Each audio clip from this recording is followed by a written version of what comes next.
सामने स्टूडेंट्स, अभी मुझे बात करना है आपसे। बहुत सारे बच्चे पूछते हैं कि सर चीज़ें जो हैं वो भूल जाती हैं, क्या करें। अच्छा, अब उनकी बातों से मुझे ऐसा लगता है कि जैसे वो डिप्रेशन का भी शिकार हैं, एज इफ़ उनको फील हो रहा हो कि ये जो भूलने वाला मामला है सिर्फ उन्हीं के साथ होता है। ऐसा नहीं है यार, ये बड़ा एक फितरी सा अमल है। ये बड़ा एक कुदरती सा अमल है कि आप जब चीज़ों को याद करते हैं, कुछ चीज़ें आपको याद रह जाती हैं, कुछ चीज़ें भूल रही होती हैं। भूलना कोई प्रॉब्लमेटिक चीज़ नहीं है। सॉल्यूशंस हैं और उन्हीं के ऊपर मुझे आज बात करनी है कि आप किस तरीके से अपनी मेमोरी को शार्प कर सकते हैं और चीज़ों को दिमाग में रिटेन कर सकते हैं। देखिए, पहले तो एक चीज़ समझ लें कि ज़रा गौर करें कि आपका चीज़ों को मेमोराइज़ करने का तरीक़ाकार है क्या आप चीज़ों को मेमोराइज़ करने की कोशिश भी कर रहे होते हैं कि नहीं कर रहे होते। मैं यूँ समझाता हूँ कि बहुत सारे बच्चे ऐसे हैं, वो फ़र्ज़ करें कि वो पढ़ रहे हैं, कोई ऐसे की आउटलाइन है जो कि उन्होंने तैयार की है। अब उसको चाह रहे हैं कि उनके ज़हन में रह जाए। अब उसको पढ़ेंगे, एक दफ़ा पढ़ेंगे, 2 दफ़ा पढ़ेंगे और उसके बाद में ख़ुद से फ़र्ज़ कर लेंगे कि वो चीज़ उनको याद हो गई है, फिर अगली आउटलाइन पे चले जाएंगे। फिर जब पिछली आउटलाइन के बारे में सोचेंगे तो कुछ याद नहीं आ रहा होगा। खाली पढ़ना याद करना नहीं होता। पहले नंबर पे तो आपको ये फ़र्क जो है नहायत वाज़ेह होना चाहिए। मेमोराइज़ करने का माना ये है कि आपने अगर सब पॉइंट्स आप ये अपने ज़हन में बिठाना चाह रहे हैं किसी एक चीज़ के, तो उसको छोटे छोटे पार्ट्स में डिवाइड करें। आउटलाइन की मैं बात करता हूँ। जैसे कोविड-19 पे इस दफ़ा सवाल आएगा, आना चाहिए डिज़ास्टर के हवाले से। आपने उसकी आउटलाइन अगर पहले से बना ली है, कंप्लीट आउटलाइन, आप उसको चाह रहे हैं कि आपके ज़हन में रह जाए, तो उसके कंपोनेंट्स देखें पहले कि उसके कंपोनेंट्स क्या हैं। उसका पहला कंपोनेंट ये है कि उसकी मेन आउटलाइन है, उसके 8-10 पॉइंट होंगे। इंट्रो होगा, डिफाइनिंग डिज़ास्टर होगा, डिज़ास्टर मैनेजमेंट होगा, हिस्ट्री होगी, लाइक जो भी है उस तरह मामले चलते हैं आगे। तो पहले उन मेन पॉइंट्स को, सिर्फ मेन पॉइंट्स को पढ़ें, फिर और कुछ नहीं पढ़ना। उन्हें कॉपी पे ज़ुबानी लिखने की कोशिश करें, देखें कि वो आपको याद रहते हैं कि नहीं रहते, कितने याद रह गए। कोई एक आधा भूला होगा, उसको दोबारा से लिखें। यानी उस चीज़ को पहले पक्का करें, उसके बाद आपने नेक्स्ट चीज़ के ऊपर चलना है, फिर अगली चीज़ पर जाएं। फिर जब अगली चीज़ के पॉइंट इसी तरीके से आप फ़र्ज़ करें आप रिकमेंडेशन के सब पॉइंट याद कर रहे हैं, याद कर लिए हैं, तो उसको दोबारा से लिखें। फिर जो पीछे किया था उसको दोबारा दोहराएं। यूँ ये छोटी छोटी छोटी चीज़ों में जब आप करते हैं, फिर इसकी पेंट किस तरह करते हैं, ये जो दीवारों पे लोग हैं पेंट करने वाले, वो पहले एक कोट लगाते हैं, फिर पीछे आते हैं, दोबारा आगे जाते हैं, फिर पीछे आते हैं, दोबारा आगे जाते हैं। बिल्कुल इसी तरीके से आपकी जो ये मेमोरी भी काम कर रही होती है। आपने चीज़ों को, आपकी जो टेम्परेरी मेमोरी है उससे परमानेंट मेमोरी में धकेलना है। और उसका सिंपल सा वे ये है कि आप रिपीटेडली उसको प्रैक्टिस लें, उसके ऊपर लिखें। उसको थोड़ी सी चीज़ लें, उसको लिखें, अगली चीज़ पर जाएँ, अगली चीज़ को भी लिखें, फिर पिछली चीज़ को भी लिखें। एक इसके बीच में बात ही होगी। दूसरी चीज़ यार ये है कि पूरे हफ्ते के बीच में 5+2 या 6+1 का फार्मूला अडॉप्ट किया जाता है। पूरे हफ्ते का जो वर्किंग प्लान बनता है, 5+2 का फार्मूला ये होता है कि आप 5 दिन नया काम पढ़ते हैं और 2 दिन में कोई नया काम नहीं पढ़ते। जो पिछला 5 दिन का काम है उसको रिवाइज करते हैं। ये बहुत ज़रूरी है, आगे बढ़ने की बजाय वहाँ रुक जाना और पिछले को साथ लेके चलना।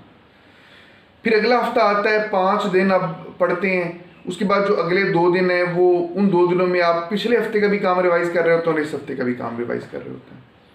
एक काम की जब 4-5 दफ़ा रिवीजन हो जाए, फिर उसको रिवीजन की बहुत ज़्यादा ज़रूरत नहीं रहती। फिर आप 1 महीने बाद भी करें तो वो ठीक रह जाता है। तो 5+2 का फार्मूला ये है। 6+1 का ये होता है कि 6 दिन पढ़ें और 1 दिन उसको रिवाइज कर लें। वट एवर सूट्स यू, जिस तरीके से आप काम कर रहे हैं, मतलब जिस जो तरीका आपको सूट करता है उसके मुताबिक इसमें से आप ले लें। फिर बाज़ औक़ात चीज़ों को रिलेट करने से भी आसानी पैदा हो जाती है। मसलन ये कि मैंने जब मैं तैयारी कर रहा था तो बहुत सारे, मैंने उर्दू रखी थी। अब उर्दू के बीच में बहुत सारे जो शोराए कराम हैं, अदीब हैं, उनकी कुछ क्वालिटीज़ थी, वो ऐसे मुझे याद नहीं रहती थी। तो तनकीद कोई अच्छी करता है, कोई तशरीह अच्छी करता है, क्या करता है, उन सब को मैंने रिलेट किया अपने दोस्तों के साथ। मसलन एक की गालिब की खूबियाँ देखी मेरे किस दोस्त में पाई जाती हैं। अब उस दोस्त से एक दफ़ा वो खूबियाँ सारी रिलेट हो गई। अब मुझे गालिब को याद रखने की ज़रूरत नहीं थी, वो उस दोस्त की तमाम अच्छी बुराई जो चीज़ें वो मेरे सामने थी, मुझे पता था कि इसमें ये है, गालिब के अंदर भी यही है। इस तरीके से चीज़ों को रिलेट करें जिस तरीके से भी मुमकिन है। सिर्फ आपको एक मैंने मिसाल दे के समझाया, जिस तरीके से भी आप रिलेट कर सकते हैं चीज़ों को रिलेट करें। देन की पॉइंट फार्मूला बड़ा है, मैं आप लोग भी ऐसे ही करते होंगे। एक आप फर्ज करें जर्नलिज्म के ऊपर कोई आपने पूरा टॉपिक तैयार कर लिया है, अब आप उसके कोई 8, 10, 12, 13, 14 जो की पॉइंट्स हैं, मतलब की पॉइंट से पहले भी एक और चीज़ आपको मैं बता दूं कि आपने जब एक टॉपिक तैयार कर लिया तो उस टॉपिक पर देखें, यू मस्ट नो, आपको ऐसा आपको अंदाज़ा होगा कि इस टॉपिक में से कुछ चीज़ें ऐसी हैं जो आपको याद रह जाएंगी, कुछ हो जाए आपको कभी नहीं भूलेंगी, और कुछ चीज़ें ऐसी हैं जो कि भूल सकती हैं, जिनके भूलने के इम्कान ज़्यादा है। अब उनको समझ लें, हाईलाइट कर लें, जिन्होंने भूल जाना है उन भूल जानी चीज़ों की रिवीजन जो है वो बढ़ा दें। यानी कि एक टॉपिक के बीच में से आप चीज़ों को डिवाइड कर लें, वो चीज़ें जिनका आपको पता है कि कभी नहीं भूलेंगी, और वो चीज़ें जिनका आपको पता है कि इन्होंने भूलना है। जिन्होंने भूलना है आप उनको बार बार दोहराएं, टाइम बच जाएगा। जो चीज़ें याद है वो तो आपको पहले ही पता याद है, उन्हें भूलना ही कोई नहीं है आपको। फिर की पॉइंट बनाना भी बहुत एक अहम चीज़ होता है।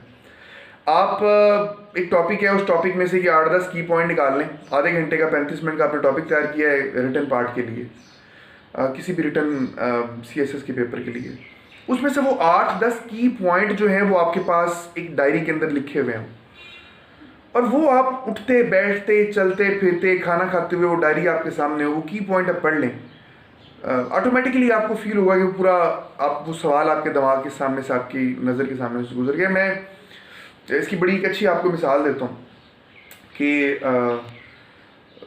When I used to prepare myself, 2008 की कहानी है। तो जाना होता था कहीं बच्चों के साथ में, फैमिली को कहता था कि मैं ड्राइव कर रहा होता था, उसको ड्राइवर तो नहीं था पास मेरे, तो बता देता था कि जी ये किताब आप ले लें, इस किताब में से एक पॉइंट को पढ़ें। वो एक पॉइंट उन्होंने पढ़ना, मैंने अब उस पॉइंट को दिमाग में चलते हुए, गाड़ी चलाते हुए 7-8 उसके मैंने की पॉइंट सोच लेने कि अगर ये फ़र्ज़ करें मीर तकी मीर की शायरी है तो उसके की पॉइंट पहला ये था, दूसरा ये था, तीसरा ये, वो 7-8 की पॉइंट 2 मिनट में उसके रिवाइज हो जाते थे। तो पूरा एक सवाल मेरा रिवाइज हो गया। फिर मैंने कहना जी अगला टॉपिक पढ़ें कौन से, अगले टॉपिक का फिर मैंने ऐसे करना। तो ये चलते फिरते उठते बैठते करने वाला काम है। बात का लुबे-लुबाब ये है कि चीज़ें भूलती हैं, सारे लोगों को भूलती हैं, इनको मैनेज ही करना होता है। घबराना नहीं है, मैनेज करने वाला हिसाब है। और एक चीज़ ये कि एक और चीज़ भी होती है, इसमें आखिरी बात है, फिर मुझे निकलना है ऑफिस के लिए, और वो ये होती है कि आपको एट टाइम्स चीज़ें याद होती हैं, लेकिन आपको फील ये आ रही होती है कि यार मुझे याद नहीं है, मैं नहीं लिख पाऊँगा। ये ऐसा है, बिल्कुल नेचुरल है ये भी। एवरीडे साइंस में मुझे बहुत आया करती थी कि पता नहीं यार मुझे आता है नहीं आता, मैं बार बार उसको दोहरा रहा हूँ, पेपर होने से 2 मिनट पहले भी। रिलैक्स, आप देखेंगे कि जब आप पेपर के अंदर बैठेंगे चीज़ें ऑटोमेटिकली आपके सामने आ रही होंगी, आपको याद आ रही होंगी, आप इंशाल्लाह उनके ऊपर लिख रहे होंगे। ये बिल्कुल एक कुदरती सा फैक्टर है, ऐसा होना ही होना है। आपको पेपर की रात तक यही लगना है कि यार मुझे नहीं आता, मेरी फ़लाँ रिवीजन रहेगी, मेरी फ़लाँ दोहराई रहेगी, लेकिन ऐसा नहीं होगा। चीज़ें आपके माइंड में होंगी इंशाल्लाह। जब आप सिर्फ एक वो पर्टिकुलर क्वेश्चन सोच रहे होंगे तो ऑटोमेटिकली आपको जवाब भी आ रहा होगा और आप लिख रहे होंगे। नेचुरल चीज़ें सबके साथ होता है। मैंने कोशिश की है छोटी सी वीडियो में तमाम चीज़ें जो भी मेरे जहन में आ रही थी बयान कर सकूँ। कुछ सवाल हो तो पूछ लीजिएगा। अल्लाह आप सब के लिए और हम सब के लिए आसानियाँ फरमाए। सामने